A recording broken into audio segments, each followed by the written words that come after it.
आप सभी को नमस्कार। आज मैं आप सभी के समक्ष एक पौराणिक कथा लेकर आई हूँ कि भगवान श्री हरि ने बताया कि ये तीन घर में अपनी बेटी का विवाह कभी ना करें।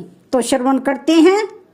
एक दिन की बात है, माता लक्ष्मी और भगवान श्री हरि वैकुंठ में विश्राम कर रहे थे। तभी माता लक्ष्मी कहती है, हे प्रभु, आज मेरे मन में 3 प्रश्न उठे हैं, कृपा करें और मेरे मन की आशंका को दूर करें। तब भगवान श्री हरि कहते हैं, हे देवी लक्ष्मी, आपके मन में जो भी शंका है आप निसंकोच होकर कहें, मैं आपके सारे प्रश्नों के उत्तर अवश्य दूंगा।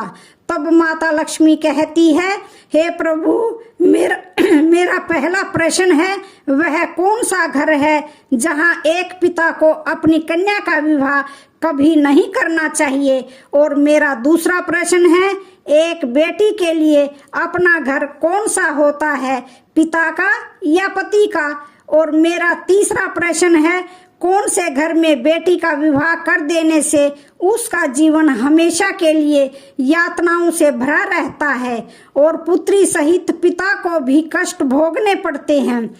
तो दोस्तों, तब भगवान श्री हरि मुस्कुराते हुए बोले, हे देवी, आपने अत्यंत महत्वपूर्ण प्रश्न किए हैं, क्योंकि एक पुत्री ही पिता के लिए संसार का सबसे मूल्यवान गहना होता है, जो अपने हृदय पर पहाड़ जैसा पत्थर रखकर प्राय पुरुष को कन्यादान करता है। इस संसार में सबसे भाग्यशाली पुरुष के घर में देवी आदि शक्ति का अंश कन्या का जन्म होता है और कन्यादान सर्वश्रेष्ठ दान है। हे देवी लक्ष्मी, मैं आपके तीनों प्रश्नों के उत्तर इस एक पवित्र कथा के माध्यम से देना चाहता हूँ। आप इस कथा को पूरा ध्यान से सुनो और जो भी मनुष्य इस कथा का श्रवण तथा प्रचार करता है उसके सारे पाप नष्ट हो जाते हैं एवं उस मनुष्य को मृत्यु के बाद अक्षय लोक की प्राप्ति हो जाती है। तो फिर माता लक्ष्मी कहती है, हे प्रभु, मैं इस पवित्र कथा को पूरा ध्यान से सुनूंगी और मानव कल्याण हेतु इसका प्रचार भी करूंगी। आप मुझे इस कथा को सुनाइए। तो फिर भगवान श्री हरि कहते हैं, हे देवी लक्ष्मी, एक समय की बात है, मध्य प्रदेश में एक गरीब किसान अपनी पत्नी और बेटी के साथ रहता था। उसके घर में जब बेटी का जन्म हुआ तो वे बहुत खुश हो गए थे। वह किसान अपनी पत्नी से और बेटी से बहुत ज्यादा प्रेम करता था।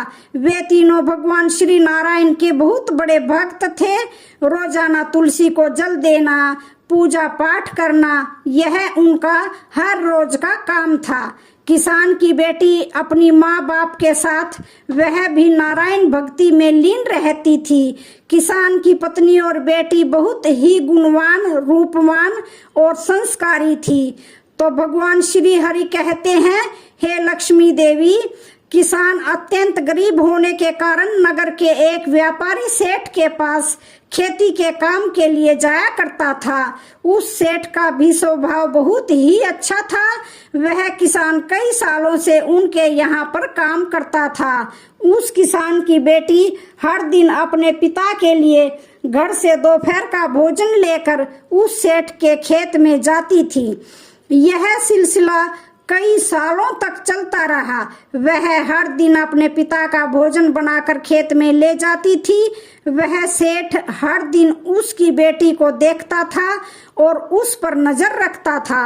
इस तरह कई और साल बीत गए। फिर किसान की बेटी जवान हो गई। फिर हर दिन की तरह किसान की बेटी खाना लेकर खेत में आई थी। उस दिन किसान और सेठ साथ में बैठकर खेती के कामों के बारे में चर्चा कर रहे थे। जब सेठ की नजर उस लड़की पर पड़ी तो उसकी सुंदरता और संस्कारों को देखकर वह मोह जाल में पड़ गया। उसके मन में ख्याल आया कि क्यों ना मैं इस लड़की को अपनी बहू बना लूं। तो दोस्तों, थोड़ी देर के बाद किसान की बेटी वहां से चली गई। तब सेठ ने अपने मन की गुप्त बात किसान से कह डाली और बोला, हे भाई, तुम बहुत दिनों से मेरे यहाँ काम करते हो, लेकिन मैंने तुमसे आज तक कुछ भी नहीं मांगा है। किंतु अगर तुम बुरा ना मानो तो क्या तुम अपनी बेटी का विवाह मेरे बेटे के साथ कर दोगे? सेठ के मुंह से ऐसी बात सुनकर उसकी खुशी का ठिकाना नहीं रहा, किंतु किसान ने हिचकिचाते हुए बोला कि सेठ जी, मैं आपकी बातों से सहमत हूँ, किंतु इस विवाह के बारे में मुझे अपनी पत्नी और बेटी की राय लेनी चाहिए।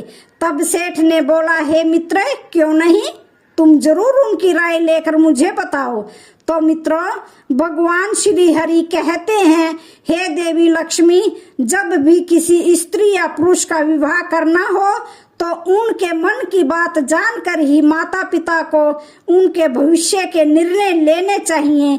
जब रात में किसान ने अपनी पत्नी और बेटी से इस विवाह के बारे में पूछा तो उन दोनों ने एक साथ हाँ में जवाब दी। वैसे भी किसान की पत्नी हमेशा से चाहती थी कि उसकी बेटी किसी राजघराने में राज करे।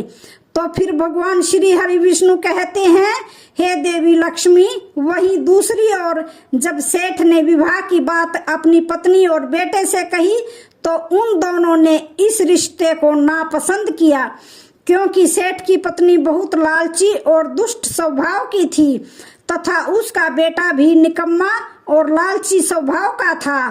तभी सेठ की पत्नी बोली, हाय हाय, आपकी क्या मति भ्रष्ट हो गई है जो एक भिखारी को बहू बनाना चाहते हो। मैं तो क्या, मेरी जूती भी ऐसे घर में कदम ना रखे।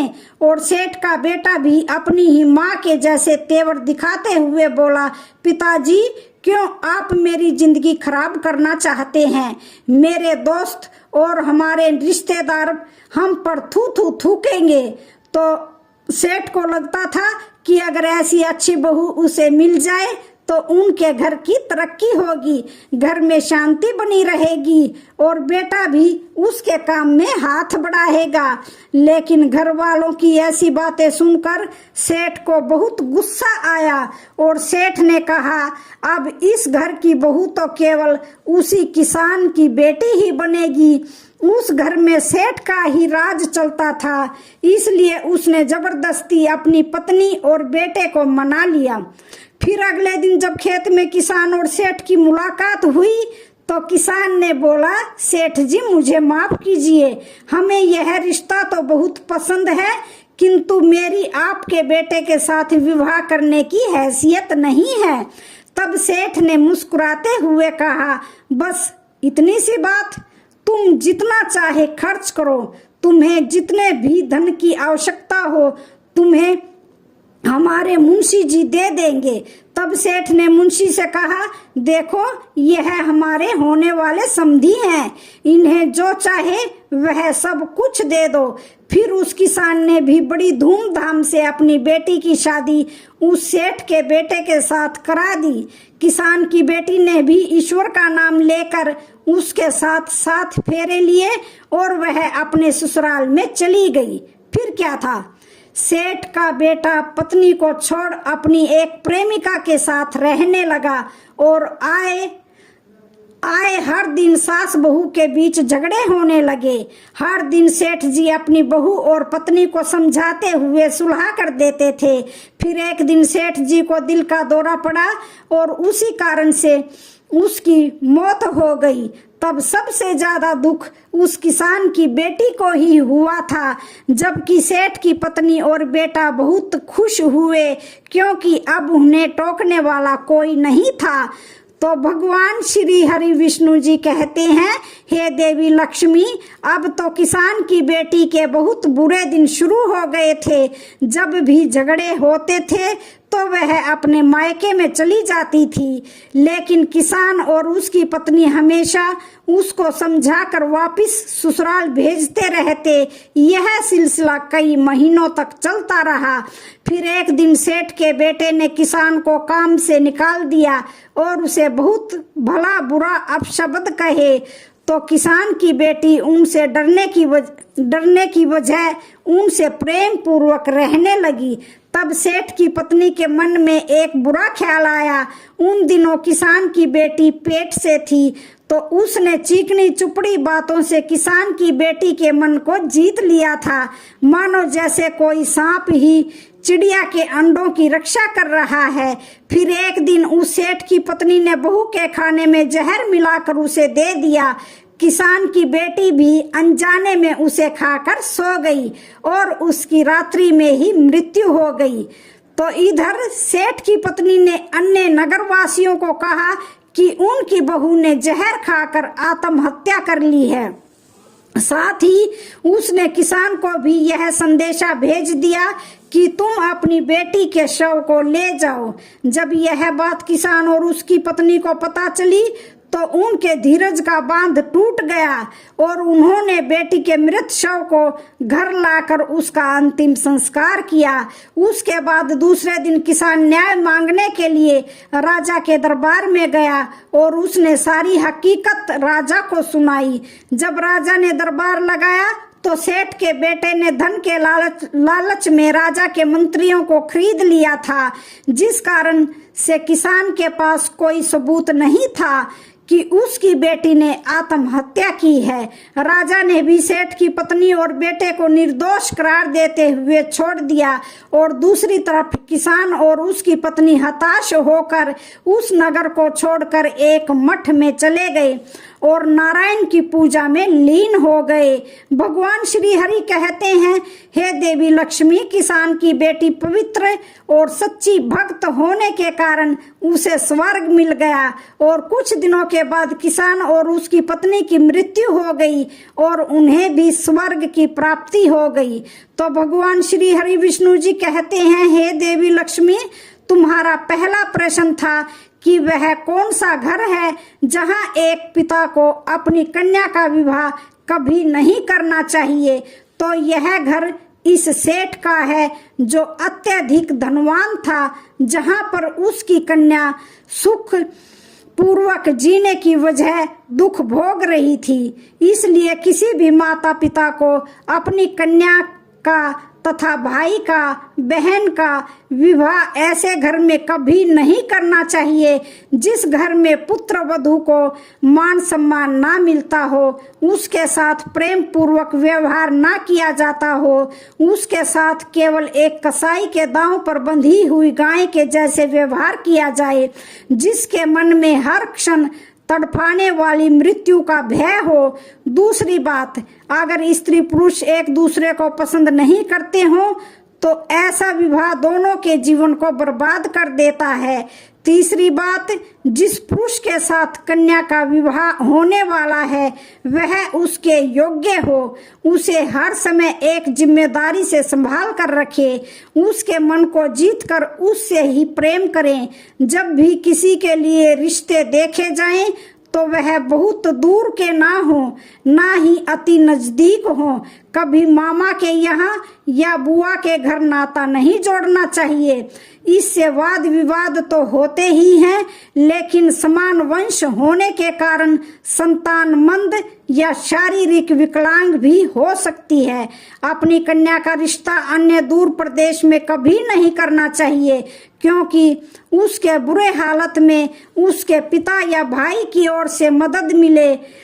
फिर श्री हरि विष्णु जी कहते हैं, हे देवी लक्ष्मी, चौथी बात यह है कि किसी भी पिता को कन्या और भाई को बहन का रिश्ता कभी भी अति धनवान घर में या अति गरीब घर में नहीं करना चाहिए।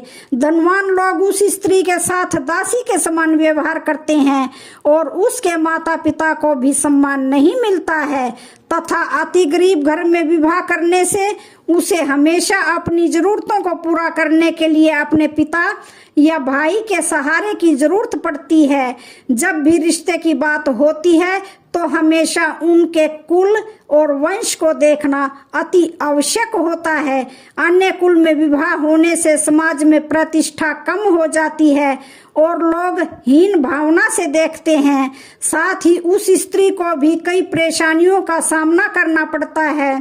तो दोस्तों, श्री हरि कहते हैं, हे लक्ष्मी, आपका दूसरा प्रश्न था कि एक बेटी के लिए अपना घर कौन सा होता है, पिता का या पति का। तो शास्त्रों के अनुसार स्त्री का घर उसके पति का ही होता है। चाहे सुख हो या दुख हो, पति पत्नी को हमेशा साथ रहना चाहिए और हर हालत में एक दूसरे का साथ देना चाहिए। जैसे कि हमारी राम सीता की जोड़ी थी। और आपका तीसरा प्रश्न था कि कौन से घर में बेटी की शादी कर देने से उसका जीवन हमेशा के लिए यातना से भरा रहता है और कन्या सहित पिता को भी कष्ट भोगने पड़ते हैं। जिस घर में स्त्री को सम्मान ना दिया जाता हो, उसके साथ हमेशा ही तुच्छ व्यवहार, अभद्र व्यवहार किया जाता हो, या जिस घर में स्त्री पर पुरुषों से हाथ उठाया जाता हो या उसे अपशब्द बोले जाते हों, ऐसे घर में स्त्री का विवाह कभी नहीं करना चाहिए। हे देवी लक्ष्मी, अब मैंने आपके सारे प्रश्नों के उत्तर दे दिए हैं। तब माता लक्ष्मी कहती है, हे प्रभु, जिस घर में स्त्री के साथ दुर्व्यवहार किया जाता है, उस घर से लक्ष्मी रुष्ट होकर चली जाती है। ऐसे घर में धन की हानि होती रहती है और घर गरीबी में चला जाता है। साथ ही जो पुरुष स्त्री पर हाथ उठाता है, उसे भी ब्रह्म हत्या का पाप लगता है।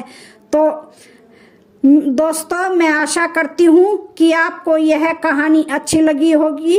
वीडियो अच्छी लगे तो चैनल को लाइक, शेयर, सब्सक्राइब जरूर करें। धन्यवाद।